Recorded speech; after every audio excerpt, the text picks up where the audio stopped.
Hello! Bom, como eu havia prometido mais um indicador econômico na nossa série de indicadores econômicos ainda este ano, vamos agora então falar do Índice de Confiança do Consumidor, que nada mais é do que um indicador que busca entender as projeções e expectativas futuras da economia de um país no olhar do consumidor. Então, basicamente é o seguinte: se o consumidor ele se sente seguro, ele confia na economia a ponto de querer gastar mais ou gastar menos no futuro próximo num país. Se ele está disposto a gastar mais, provavelmente vai ter uma expansão econômica naquele país. Se ele estiver disposto a gastar menos, uma desaceleração econômica. Então, esse indicador, ele é um questionário grande, feito aos consumidores, vários consumidores de um país, em que ele busca, por exemplo, entender a confiança do consumidor em relação à economia do seu país, em relação ao seu próprio emprego e em relação à sua própria renda.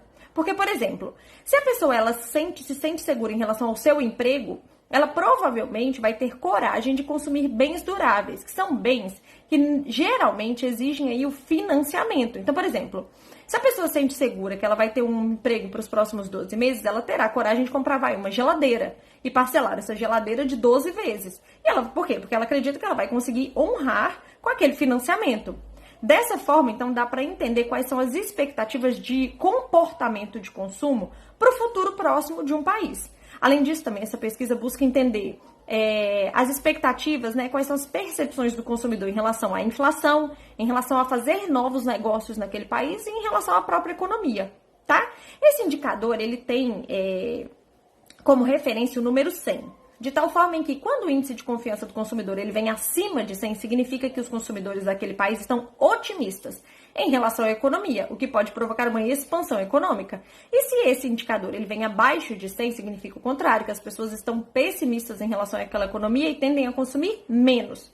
Lá nos Estados Unidos, o Banco Central também olha esse indicador para balizar sua política monetária, já que, por exemplo, num cenário que é o atual, inclusive, num cenário de inflação alta nos Estados Unidos, se o índice de confiança do consumidor vem acima de 100, significa que as pessoas tendem a consumir mais, o que pode pressionar ainda mais a inflação para cima, certo? Bom, aqui no Brasil, esse indicador é apurado pela FGV, Fundação Getúlio Vargas.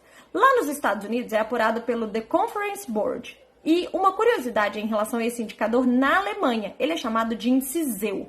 Ele é apurado aí pelo Instituto de Pesquisa Econômica que tem por lá. Lá, ao invés deles fazerem a entrevista com consumidores, eles fazem entrevistas com alguns analistas de mercado e investidores institucionais. Algumas pessoas, inclusive, acreditam que, pelo fato deles não olharem o olhar do próprio consumidor, a pesquisa pode não trazer tanta confiabilidade assim. Mas, enfim. Além disso, também, o índice ZEW na Alemanha, ele tem como referência, ao invés do 100, o 0. Então, quando o indicador ele vem positivo, significa que as pessoas estão otimistas em relação à economia. E, ao contrário, também, quando o indicador vem negativo, significa que eles estão pessimistas em relação à economia da Alemanha. Bom, esse é um indicador mensal, que costuma sair na última semana do mês.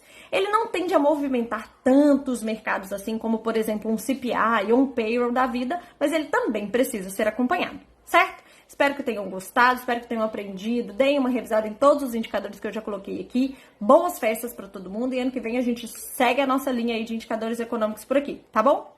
Um beijo e até mais!